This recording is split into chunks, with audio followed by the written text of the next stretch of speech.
Hey guys, welcome back.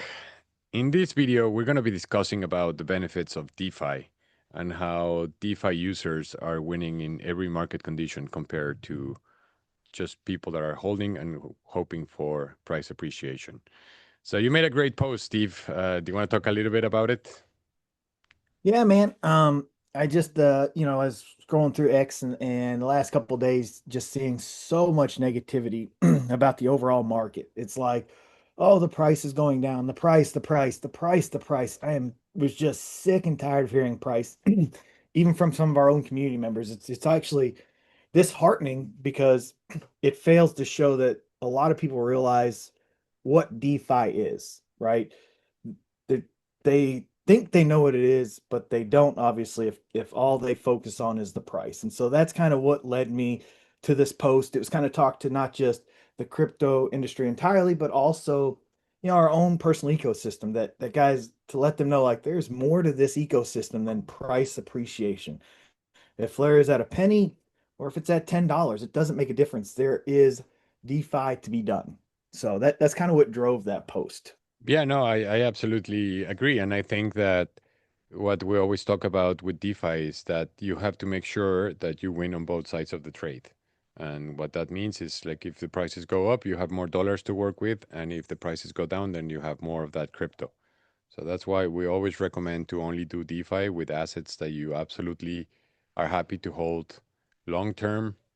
And yeah, so like if the price goes down, you have more crypto. And if that crypto is something that you're interested in holding, then as the price goes down, you buy more, you're buying more crypto. So ultimately, LPs are trading positions, and yeah, and I think that it's a mind shifts change.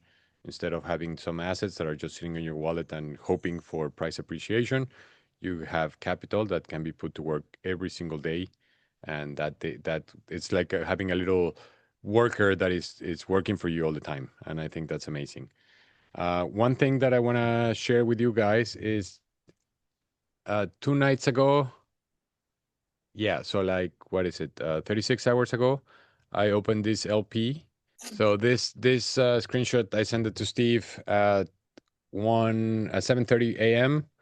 and then this was like a few hours later, and then last night I closed that LP, this one. So I enter with 139 FXRP and 587 USDT. And then when I exit 11 hours ago, I had more FXRP than I started with and only like 120 USDT less. Plus, I made $6 in, yeah, a little bit less, a little bit over 24 hours, like 30, yeah, like 36 hours. It was amazing. And then I closed this and then I opened a new LP that has a little bit less capital, but I also made it with like a shorter range. That way, if the price keeps moving down, then I can buy more XRP. And then what I did is that with that difference of the USDT that I had left, I bought more FXRP. So it's like a win-win. I set my ranges. At some point, I was like, okay, this is good. I closed it. And then I opened an LP with even a tighter range that I had before. And that one has been working for me all night. The reward flare are accumulating. I don't know, for some reason, it didn't show me how much RFLR I made in those 36 hours, but I'm sure it was a good amount. And last time I checked on my tracker, it was giving me like 150% APR. And that is real. Like that is something that you make. Yesterday was an extremely volatile day, so that's really good for LPs. And like I said, if the prices go down, I want to have more XRP. The prices go up, I want to have more USDT. So it's like a no-brainer. And I'm asleep and I'm already making money. If you multiply this by every day, it just adds up and there's no way to beat it. And that way I have my capital that is working for me. And I think that that's a beautiful thing to approach it. Yeah, I think you're right, man. I think the one thing, like understand where that yield comes from. Well, volatility. What is volatility? People are selling or buying an asset. Well, that means if you have dollars, you've got to exchange them for FXRP. If you're trying to sell your FXRP, you got to exchange it for dollars. So volatility in liquidity pools is your friend, right? And that's one aspect of great DeFi usage, right? You're capitalizing on everybody's fear or greed, right? The best thing about LP for long range is obviously keeping it within a tight range, but on these downward trends, there, if you put them right, if you put those ranges right, you can just print some money for a little bit, and it's just incredible. Yeah, I think I entered here.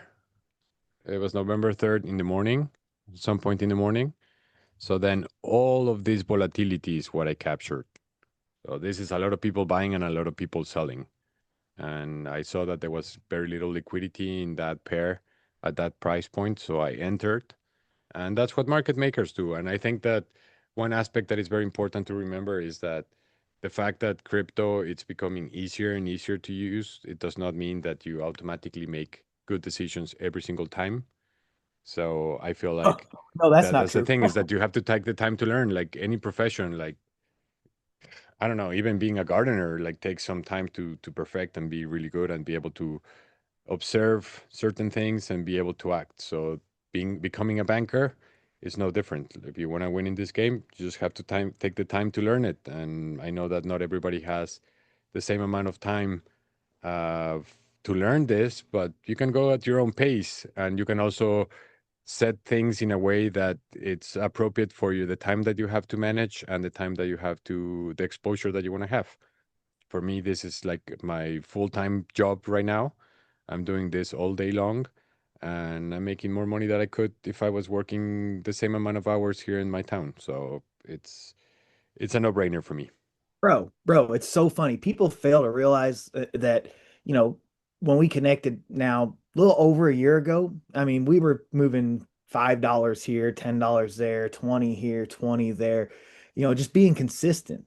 And now we get to move a couple hundred here, a couple hundred there. Who knows, another 3 to 6 months, it could be thousands, right? But it's all about just taking the little steps. If you don't take a step now, you'll never take one later. But it's about understanding what DeFi is and stop paying attention to the price, right?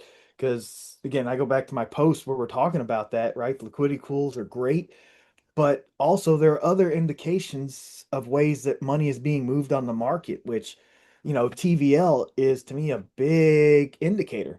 Other people are like, oh, TVL, didn't add price to the token. Who cares?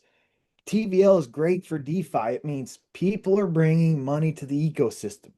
If people are bringing money, they're moving money. If they're moving money, there's money to be made. And so, the whole focused on price of the token is baffling to me sometimes, especially from our own community who's very DeFi focused, who should understand like these are all great things that happen. And to be honest, I don't know about you, but I'm very happy with how Flare's performed over the last 60 days compared to every other token. It's just incredible to see that it withstand these huge stress tests. And I didn't have problem operating on the network during all this. Did you? No, not at all. I mean, yesterday I was sending usually on Arbitrum. I use that to off ramp and on ramp, and usually pay 0.02 cents for a transaction. Yesterday was $4.50 for one single transaction, and they were all struggling. I also use Base sometimes. It usually takes seconds to reflect the deposit. This time it took like 10 minutes. So every single network was struggling. And yeah, so one thing to close for this conversation is size is everything. If you're struggling right now, that means that you're overexposed, and that should be telling for you, because the idea of this is to gain more time, not to reduce it. So if you're playing this game right, you're everything that you do is sized appropriately in a way that you can be chilled and you don't have to make emotional decisions. So if you're being stressed about this, you're overexposed. The other thing that I would like to say is if you were bullish about Flare a month ago, with these prices, you should be drooling, not crying, because like nothing has changed. Like if anything, these past few weeks, it has shown. Let's make another video about that. But the past few weeks, it has shown how resilient the Flare network is, and for me, that just makes me even more bullish on Flare. Dude, that comment you made is right on point. And it was Warren Buffett's business partner who that great video you shared, which the goal is who can last the longest, right? If you've overexposed yourself, you're going to make bad decisions, like you said. And that's when you know you're screwing up. Like that's your indicator right there. If you are stressed, you're screwing up. Like that's it. You should be completely comfortable with what's going on in the market, know where you're going to make money. If it's going down, you can get into LPs. If it's going up, you're going to maybe do some looping or some leveraging and understand how you're going to work in the up, in the down, and in the stable environment, right? Because there's going to be stables, right?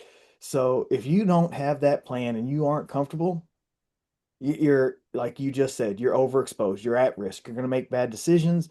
And this is going to be a very, very short game for you because when Flare does pump huge, and it will, like I'm very confident about that. I never do price speculation, but we can all agree Flare is going to pump. But when it pumps, there is going to be an overcorrection, right? It's going to go over where it should be when we really hit that FOMO. So guess what? There's going to be a massive correction. And for those who allow their hopium to override their sense, you'll be overexposed. And when the hopium ends, and there's a retraction because there always is, right? You are going to be, what is it? When the tide goes out, you know who's swimming without swimming trunks. That's For exactly sure. who you are. Yeah. All right, guys. I hope you enjoyed this discussion. I will see you next time.